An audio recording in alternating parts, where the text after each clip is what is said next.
Here comes the sun, doo doo doo doo. Here comes the sun, and I say it's alright. What's poppin', people? It's Dante. Get in the morning. Started off with a nature hike. My absolute favorite way to start the day. Peace and solitude, man. This is it. This is where I thrive. And yeah, just snapshotting my way through life. How to make better photos. Just point and shoot, man. Shout out to Daniel in Mexico City. Just point and shoot, man. Just point and shoot. I'm showing you the way, man. Yeah, just enjoying the morning. Just excited for the day. To me, the ultimate goal in life is to increase my curiosity, to wake up each day eager to explore, you know, just eager to get the day started. And yeah, I don't like to delay the time it takes for me to wake up and to get right outside. You know, I feel like for me, to be inside, you know, that's where my soul slowly dies. But when I'm outside, personally, I thrive. And when I'm moving my physical body, I exist outside the passage of time. For, of course, we have a past and a future. But when you're in the process of making anything, right, whether you're making a video, making photos, writing, reading, or doing anything physical, this to me is where you exist in the eternal now. And I don't know, I think this to me is the ultimate goal. It's the ultimate place and way to feel freedom, is being in an open space, having an open and clear mind, a clear view of a horizon. And yeah, I think that could be applied as a metaphor for the journey of life, and to maybe, instead of questioning what the meaning of life is, I think it actually comes to you through the process itself, right? While I'm photographing, while I'm moving, while I'm becoming closer to life through this act of creation, I find meaning. And I think that if you're looking for meaning, if you're searching for meaning, it's not going to come to you. I think you kind of just find it accidentally in the process of existing in the moment, you know. Today I'm thinking about vehicles. I had this awful experience this morning. My bus was late, so I decided to call an Uber. I like to arrive on time to work, and so as I was sitting in the back of the Uber, I noticed the driver was extremely distracted. He was looking at his phone, checking his emails or his texts. The driver had a real laggy GPS system that took him off onto a different route, and we had a longer driving time, and I felt sick because I'm sitting in the back of the car, and I always get motion sickness since I was a little boy if I sit in the back of the car. And there's something about driving to me that's so hateful. You know, I feel like I'm just sitting there confined, encaged, and frankly, it's kind of funny. Like, I've never driven. Like, I've driven a handful of times. I have a license. I do have experience on the road driving. I remember I used to love driving to the Amish, which is funny and ironic. I would go out to Lancaster and like park a car and walk around the Amish communities where they don't even drive. It's like me like trying to escape.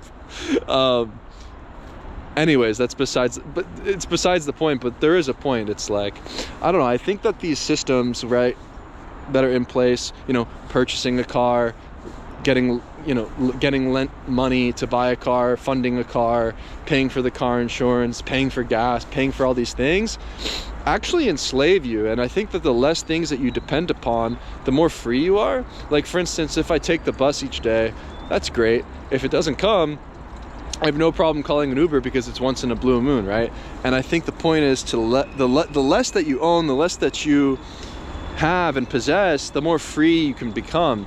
And to me, the car as a source or a sort of symbol of freedom is quite the opposite to me, which is funny because I'm such an open explorer. I love traveling. I love going to new places. You would think that I would like to own a car and to drive and to go here and there. But I believe that the real freedom comes from stripping down and removing all of these like distractions.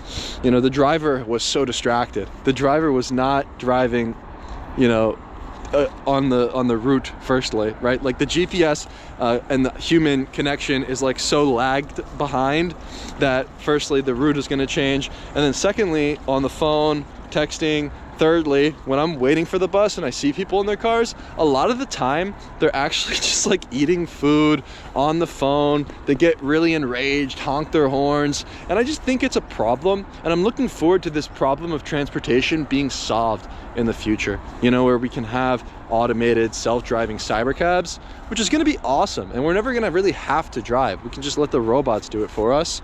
Yeah, I think this is going to be a really great thing. Hopefully it'll free up more time. You know, when I consider the 40-hour work week, you know, while I understand we all have to work, you know, pay for your bills, pay for your rent, your food, whatever, to me, the 40-hour work week, it's kind of weird, right?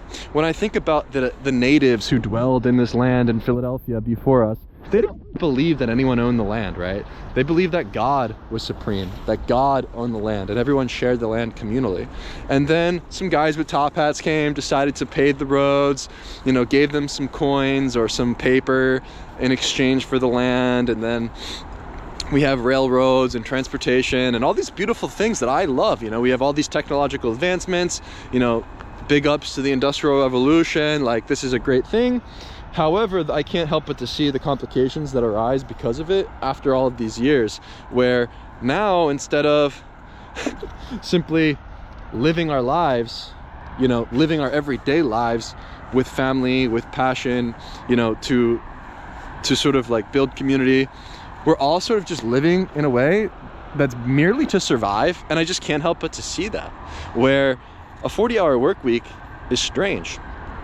When I consider hunter-gatherers who would probably go out for like a few hours a week, maybe 10, maybe 15 hours, go hunt, go gather clothes from their animals that they hunt, right? Making their coats for the winter, you know, gathering the food that they need, picking berries from trees. And then they probably spent the rest of their time with family, you know, doing spiritual practices, you know, connected to something greater than themselves, you know, sitting around the campfire, telling stories. And now we kind of just all are collectively agreeing upon toiling, busy bee work, productivity, and just maximizing the amount of money we can make.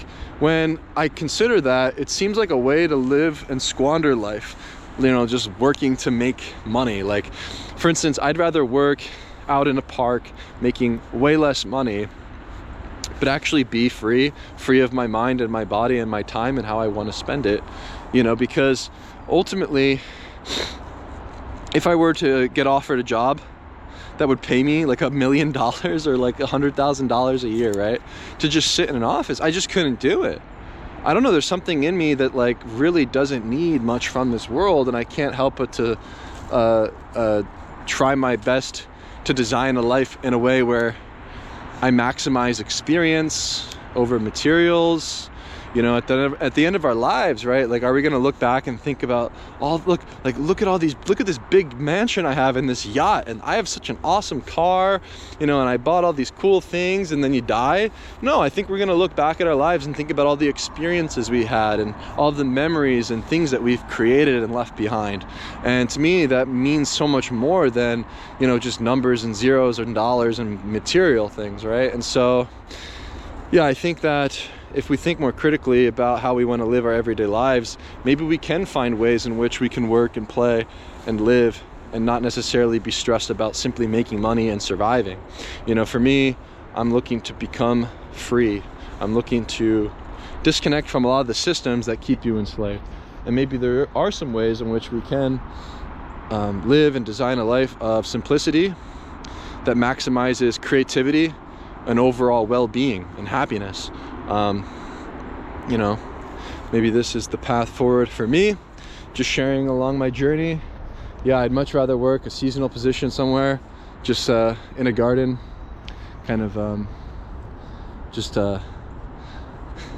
in contemplation and solitude, just enjoying my day and living how I deem to be living in a way that I deem to be worthy of my time. You know, this to me is something I want to do. You know, I think that that's how we should live, only doing the things that we want to do and not toiling, you know, not driving, because if you don't like driving, why would you force yourself to drive, right? I'm not going to force myself to drive or buy a car.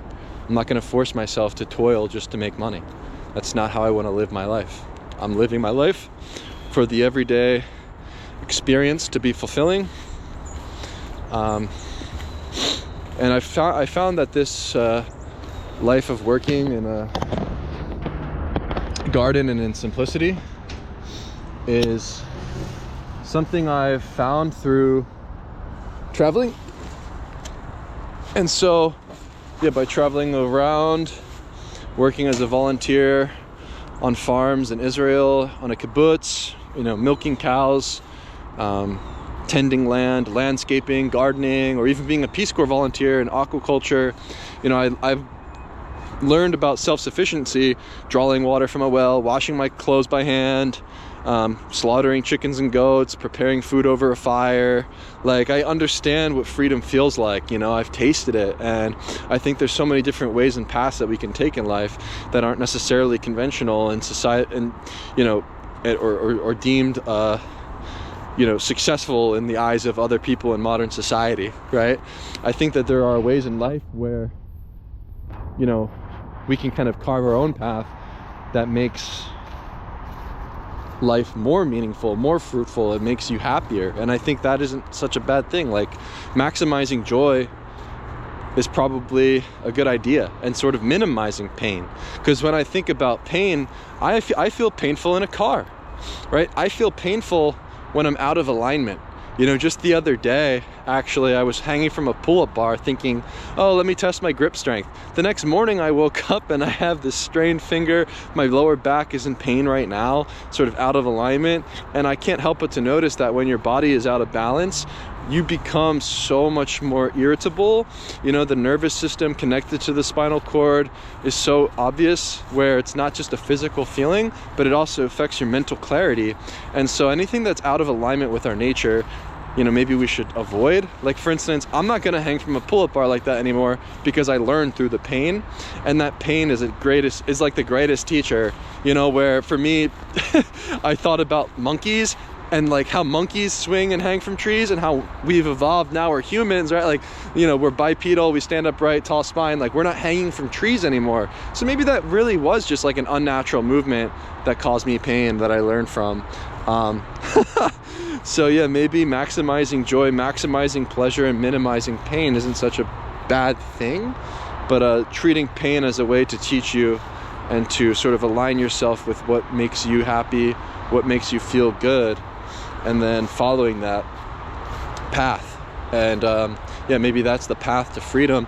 And yeah, I look to continuously explore and to seek new experiences each and every day.